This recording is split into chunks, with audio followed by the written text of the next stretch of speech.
synchro na druhou a synchro na druhou, pak bychom k tomu mohli přidat i krokový systém, nabízela by se koordinační hra.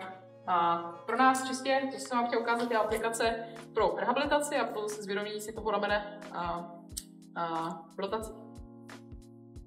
Ta pánev je velmi unikátní pozici a ten hrudník taky. To znamená, zjistíte, že ten rozsah, který jste si kupovali, nebo tady jsme se bavili, že to můžu dělat bez stoje nebo v kleku s podsazenou pánví. Nebo naopak, fantaverzi pánve. A vlastně mapujete, kudy zase si ten rozsah kupuju, případně si odškrtávám a kradu si nebo zakazuju si ty určitý cesty. Co to způsobí, je, že musím vytvořit jiné cesty a nebo jít tím rozsahem, kterým jsem nikdy předtím nešla. Že si musím vytvořit sílu v tom jiném rozsahu. No, znovu říkám, tohle je zase organičtější forma, pro někoho z vás byla užitečnější kubánská rotace, nebo ty roughly rises, a jsou věci, které najdete kdekoliv na internetu, to úplně ne. Nebo na normální kurzi. Tak, můžete si hrát buď s jednou rukou, s těma rukama, s tím, že to, co já bych chtěla většinou tady najít, je aktivní pak kolem do země. To znamená, tady cítím nižší rotaci, tady cítím nižší rotaci, snažím se udržet na příměrnou páteř. Případně, pokud by to bylo neproveditelné, toho člověka dám do lehkého náklonu, dám mu tam buď oporu, nebo mu nechám tu ruku volně, tak aby mi nepadal.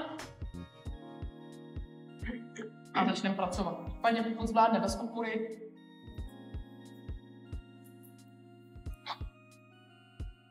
případně s oběma. Synchro, velmi zajímavý.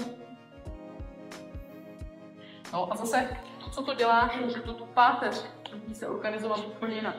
Nevím, kde byste se tyhle pozici vlastně vystavili. Jsou to úplně jiný úhly. Podsaď pánev, udrž podsazenou pánev, na 50% odlehčí zadní koleno. Fum, tady to hoří. A pojď. Jo, a zase je to úplně jiný druh. A bavíme hodně o tom propojení toho trupu nebo toho spodních žeber a na pánev. Tady to musím cítit. Se toho člověka vyautujete a stojíte dvě ruky.